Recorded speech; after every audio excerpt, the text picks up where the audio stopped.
Training exercises were on the operations list first and foremost. What could Sigmar's chosen, forged in Azir, need in regards to honing their craft? The answer might surprise you. Up against Free Guild riflemen and dwarves, in addition to a slew of mortal war machine technologies, we had our mock battle. It began and ended nearly just as swiftly. Vigilant and Stalwart took up the tip of the spear, braving the bullets, whilst the Wonders roared forward, and Commander Tynona, as well as Lady Taxpear, moved to seize tactical pieces of terrain. The Desolate and the Revered were sent down from Azir in great flashes of lightning in order to encompass the enemy on both sides. But, with the rifleman's aim being assisted by their ward machine, in tandem with the wizard atop the carriage tossing spells out, we were beaten back. Fortunate that we would be able to train so realistically in a mock setting. Fortunate still for such a strong potential ally. Less fortunate, however, that we lost the battle. Along our march back, in a brilliant flash of thunder accompanied by tremors from an incredulous impact, a group of annihilators, named the Hollowed Guard, approached our host in greetings and announced themselves as more reinforcements to our operations. The commander met them happily, supposed acquaintances at how joyfully their greetings seemed, and with reason. The commander's official title was Lord Imperatant Tynona, Harbinger of the Hollowed. With the similarity of the names between the Annihilators and the commander, it seemed a simple conclusion for the rest of us to draw that battles on different lands were fought side by side. And then, the Lumineth appeared, seemingly out of nowhere. There was a short exchange of words, the commander stating our host's mission, to purge the chaos within Malticoas Maw, and the Lumineth stating theirs. Sent to Gur, to Malticoas Maw specifically, to find the disruption of spirits. Whether air or earth, the elves were unsure, but committed to their task of healing the land, indeed they were. The exact circumstances on how the battle began are unknown, as the charge began in a flurry. But oh, did the charge begin.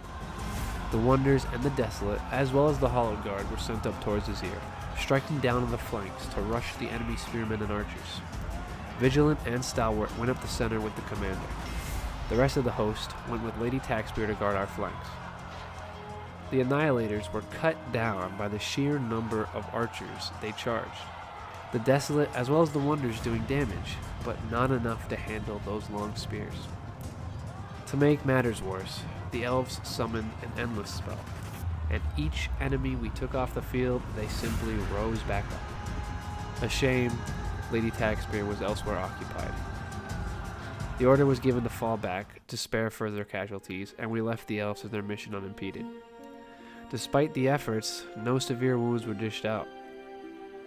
And then, it seemed the aid the commander mentioned coming from the clouds did indeed arrive. Breaking the cloud layer, a hulking dragon, clad in red scales, soared down to intercept our exit, landing before us and gazing down with disdain. The dragon of legend, Karazai. There was an exceedingly brief exchange of words between the commander and the great drake. Simply exchanging tactical information. The other host in the area that had been causing us so much trouble was nearby, the Mega Gargant mercenary they were with giving away their location with the drake's eye in the sky. And the commander had us on the move to intercept. With Karazai overhead, we charged into battle vigilantly. The Annihilators striking down with force, Karazai himself landing behind enemy lines to engage, whilst the rest of us roared forward. Lady Taxpear got some spells off into the winds, the commander rushed with Stalwart up the right flank, and all of our forces met nearest the center. The Gargant simply could not get enough damage through the Annihilator's armor in short bursts, which allowed them to deal many blows to the giant. While they were taken down in the end, the Gargant was on its last legs when Karazai met it face to face, and his rage was absolute. Clamping down on the Gargant with those massive jaws, it was enough to take it down, toppling it onto the landscape below. That would conclude our battle, beaten and worn. Stalwart took a casualty, while the rest of us fared relatively well, only battered. Though just when we thought it was all over, we were ambushed suddenly by the demons we faced and failed to prevail against several times before. Our forces were split into a smaller number. the Revered, the Sparrows, and our Dracothian guard, the Wonders, were all separated from our host proper and were engaged elsewhere, leaving the rest of us to fight without them in this battle. Despite such, our host was still split across the field nearly evenly, whilst the demons came from the north and had a clear goal: break through. The demons came first. Rushing Vigilant, Lady Taxpear, and the commander came a giant bloodthirster.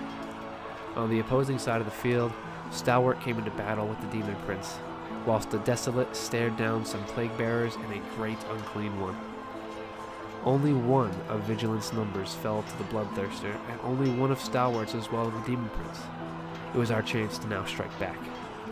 Coming down from the heavens came the Hallowed Guard.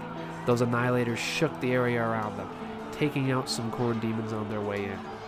They then charged the very same Khorne demons and took out a few more with the sheer force of their charge. Karazai sprung into the fray as well. With a mighty roar, the great Drake leapt over the Vigilant, Lady Taxpear, and the commander, clamping down on the Bloodthirster, engaging with large talons and breathing fire to boot. Karazai, nearly slaughtering the Bloodthirster single-handedly, allowed the Vigilant to bring it down with some neat spear work. The Hallowed Guard killed all the Khorne demons they were in combat with as well, and then the demons came running once more. The minions of Nurgle clashed with the Desolate and took them out completely. Meanwhile, the other Demon Prince finished off Stalwart as well, while some Khorne demons ran up the field in an attempt to pass our lines. Karazai saw a stop to that, alongside Vigilant, wrapping those Khorne demons up nicely. The Hallowed Guard turned to face the Demon Prince and rushed into the fray once more.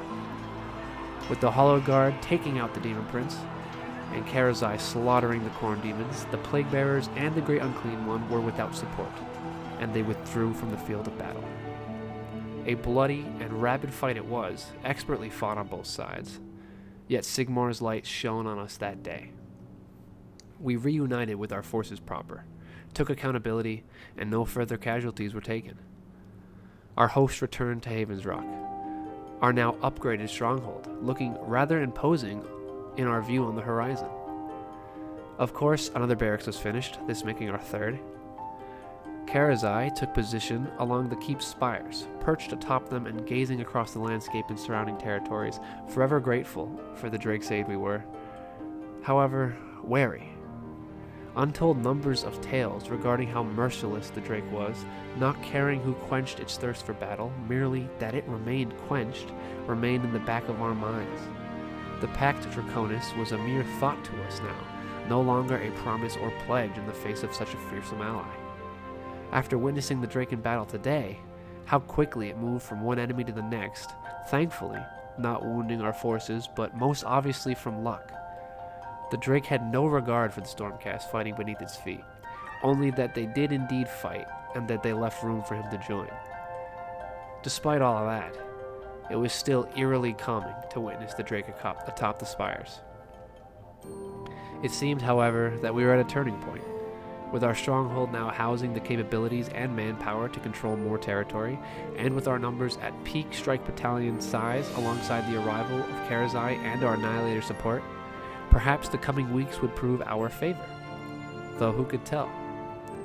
The commander was atop the walls again, alongside Lady Taxpear, and it seemed that the aid we were promised would come from the sky was not just Karazai. A pair of dragons soared towards our keep at Haven's Rock, their figures becoming larger as they rapidly closed the distance.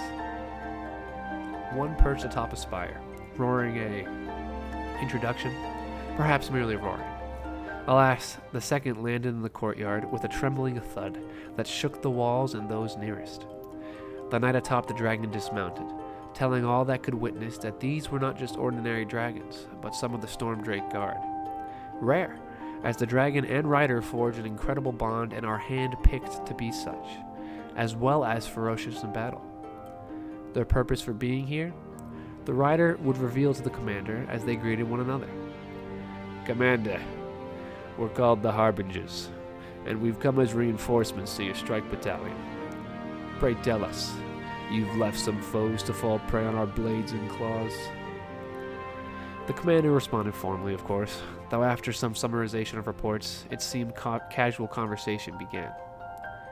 I often found it pleasant to witness our host interact in such manners. It is easy to forget that we too were constructs of man and retain much of the same traits as we did before our forging.